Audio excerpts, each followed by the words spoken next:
Hi, this is Tony. Okay, we're back with our video here on deconstructing a mix. The song is Just Pray Tonight by Anthony Lourdes, Lourdes. Recorded in, I want to say 2020, edited and mixed in here in 2021. All right, so for this video, the next one in our series, we're going to go, let's take a look at, so in the last video we went over the routing, what we were doing here for routing. And then in this video, we're going to go over some of the instruments. So let's look at what we did here with the vocals. Let's take a look here. So the vocals, whoops, I'm on the wrong window. So the vocals, as we can see here, as I mentioned in a previous video, the vocals. So you have the main lead vocal here, you have doubles. I'm just going to close out the automation for a moment so you can see all this a little bit better. There's quite a bit of automation on this. So you have your vocals here. These were consolidated. They were auto-tuned. Well, not all of them, some were auto-tuned. So something interesting I want to point out. Wish I'd see your pretty face again.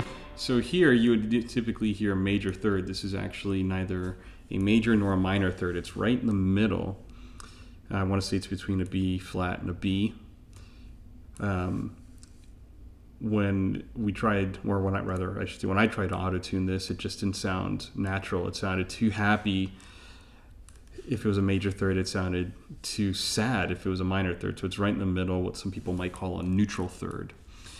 So there was some auto-tune done here. It's printed in the consolidated tracks before it went to mixing. And then Slate virtual microphone system was used, so that's used here. A little bit of FG2A. See your pretty face, see your pretty face again. But Sheriff, right? And then we have virtual console channel, and we also have the custom series equalizer as well that's used. So the EQ band here takes out some of the low, takes out some of the high. Oh, the microphone we emulated, I want to say was a 44. No, it was a 49. So that's what we used, was a U49 microphone. I feel like with the backing vocals, use something different. Sibilance, to get rid of that sibilance, obviously. Here, the Waves tune, it's actually automated. See you pretty. See how it went to bypass there when he goes, see you pretty, right, that one. See you pretty face. Oh, I totally got the note wrong. Why did I think it was a B or a B flat? Anyways, so if we didn't have it in bypass, it just sound weird. See you pretty face again. Oh, that's weird. Okay, so we have these pre-fader aux sends.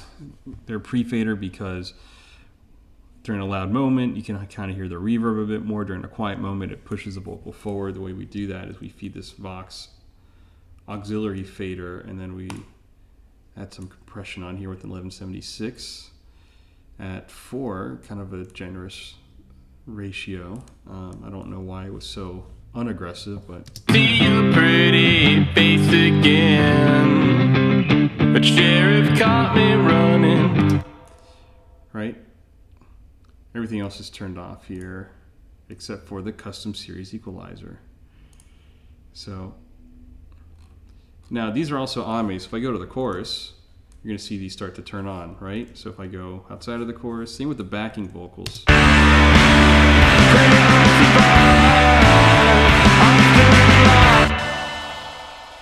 Right? These are feeding a Vox doubler, a Vox imager. And then you have the backing vocals here, or rather the triple takes, and you have another one here just to kind of thicken up the first one at certain points. It happens sporadically throughout, as we can see here. So here and here we have them playing. Backing vocals as well, they don't need to be very loud. If without them, it just kind of missing something.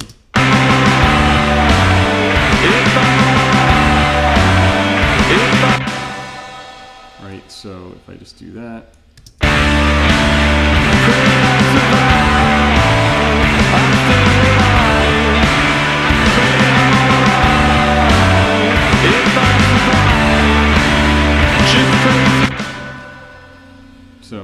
see a lot of compression going on here in that vocal aux fader track, right? For the backing vocals, some of these are pre-fader, some of them are not pre-fader. Don't ask me why. Oh, no, because this is down the middle. That's why. That's the center. That's left and right. So now let's go to the vocal effects buses. We have two different verbs, obviously. Verb 2 and delay 2 are for the chorus. Delay 1 and verb 1 are for the verses. Vocal doubler, vocal imager. None of these are pre-accents when they feed into each other. Use the Abbey Road plates. I use this on almost everything. FSR26 to get rid of some wonky resonances or whistle, so to speak. VMR, just the trimmer's not used. Oh well. Kramer tape for a little bit of vibe. Compressor, S1 imager. And then for the second verb, so this is a plate reverb. The second verb is using actually this nice, beautiful large hall, if we want to hear that. And I probably should have had us listen to the verb 1.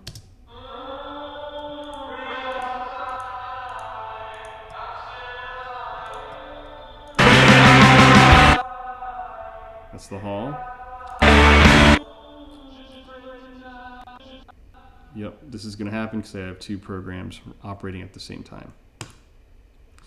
Here we have a slapback echo feeding into another one.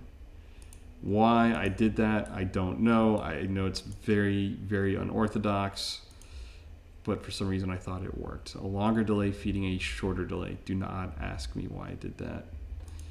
So, and then for consistency in sound, the second delay also has repeater as well. And so you see here, this is longer. The other one was 100 and change. This is now 339 milliseconds and change for the delay time. Getting aggressive here on filtering the highs and the lows, dipping a little bit in the middle as well. VMR, this is the trimmer plugin. Oh, that really needed a lot more boost, so that's why that's there. Real ADT, I use it on practically every mix along with the Abbey Road's plate reverb. I have a setting that I sometimes use. This case I use the classic vocal ADT, but I do have other settings that I use as here, some custom ones. Actually, no, these are more for guitar, so I stand corrected. And then Ozone Imager again, don't ask me why. Now this is all feeding a vocal bus. So all the dry vocals and all the vocal effects channels here are feeding this. You have another de-esser again, the Iosis by, I forgot his name, but Iosis. Fabrice Gabriel, I want to say, he works with Stephen Slate. VMR, I got the FG2A. I love the FG2A. I really like the Slate model, or the Slate emulation of it. 1176. Now I'm getting really aggressive. This isn't what I normally do. I usually go really aggressive early on with the vocals, and then with subsequent compression, I go to lower and lower thresholds. In this case, I go aggressive, or more aggressive with the 8 here. Picked the 1176 Blue, or Bluey, so to speak. Does something to the mid-range that I like that worked for the song.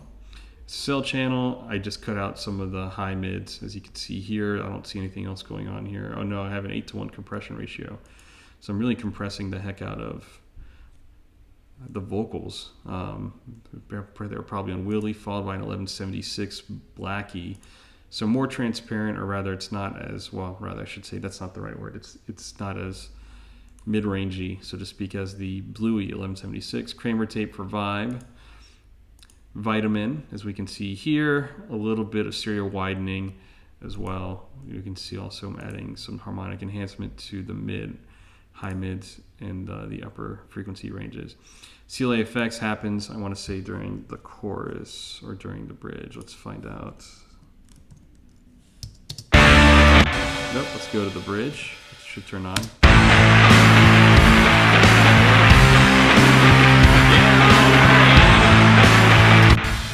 All right, so that does happen during the bridge.